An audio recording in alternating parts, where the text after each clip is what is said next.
और रात भी आपने एक फ़खरिया पेशकश की थी पॉलिटिकल सर्विस के हवाले से।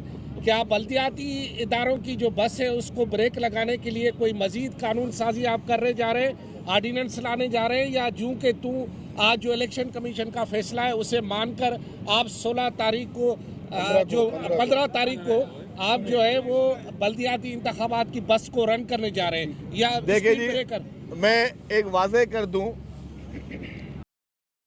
कुछ इख्तियारात अदालतों के पास होते हैं, कुछ इख्तियारात इलेक्शन कमीशन पाकिस्तान के पास होते हैं, कुछ इख्तियारात हुकूमतों के पास होते हैं।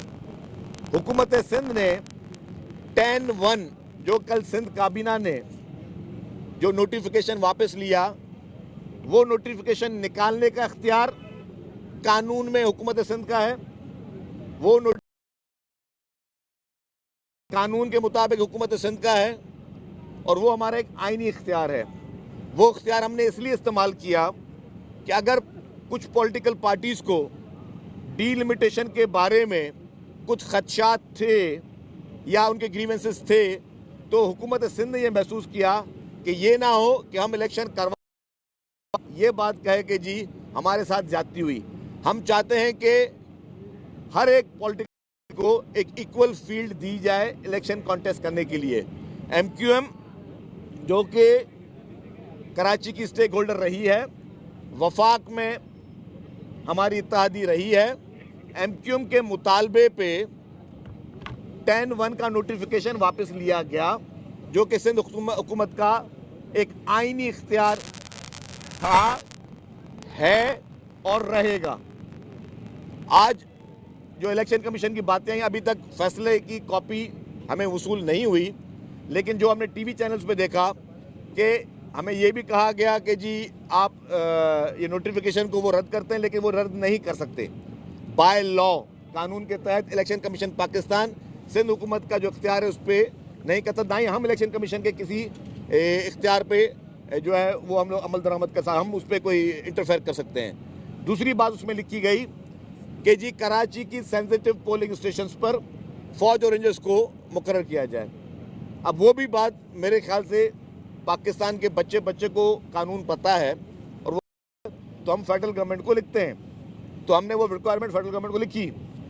फेडरल गवर्नमेंट की तरफ से ये जवाब आया कि चूँकि इस वक्त मुल्क में हमारी अफवाज, हमारे जवान दहशत गर्दों से लड़ रहे हैं, उनके खिलाफ आपको पता है कि मुख्तलिफ ऑपरेशन चल रहे हैं, तो इस वक्त वो हमारी जो अफवाज है वो बिज़ी है अपने जो उनके एक्चुअल ऑपरेशंस हैं, तो वो इस वक्त इलेक्शन के लिए उन्होंने माजरत कर ली कि पुलिस और रेंजर्स इजाफी नफरी नहीं दी जा सकती।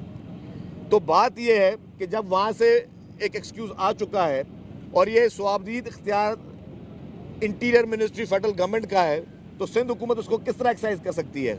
अगर इलेक्शन कमीशन समझती है कि सेंसिटिव पोलिंग स्टेशंस पे ये इदारे हों, तो इलेक्शन कमीशन खुद उनसे रब्ता करे या कोई अल्टरनेट जो है वो सिंध हुकूमत को प्रोवाइड करे। कल जो हमारी कैबिनेट मीटिंग थी उसमें वीट इश्यूज़ पे भी बात हुई थी, उसमें लॉ एंड ऑर्डर पे भी बात हुई थी।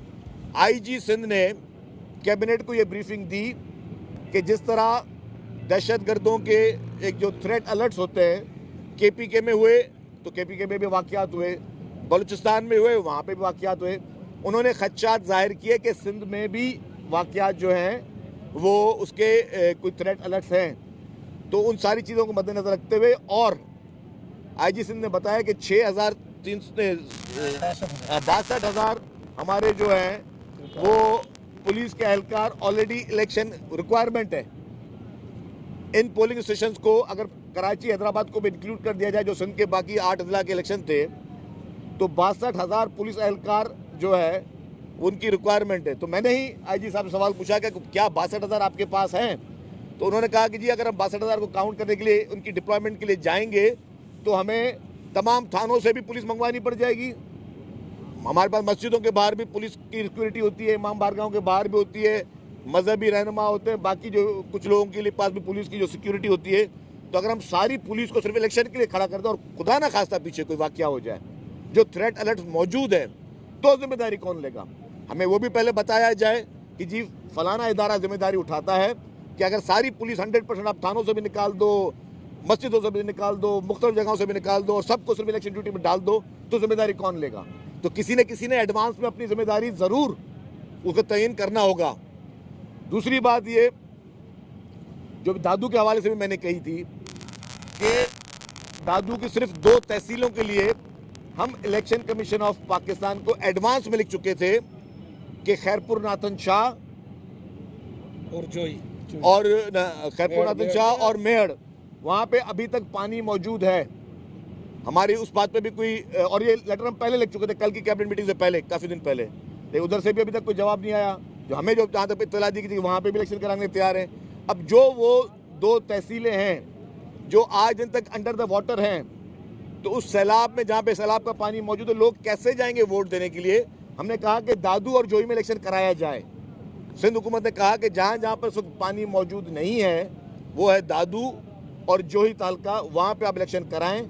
और बाकी हमने कहा कि जी ठट्टा में कराएं, बदीन में कराएं, सुजावल में कराएं, टंडो अलायार में कराएं, टंडो मोहम्मद खान में कराएं, जाम शोरों में कराएं, जो बाकी 7.5 डिस्ट्रिक्ट थे जिसमें हमने कहा कि जी आप इलेक्शन कराएं, बाकी सिर्फ 2 तहसीलों को छोड़ दें।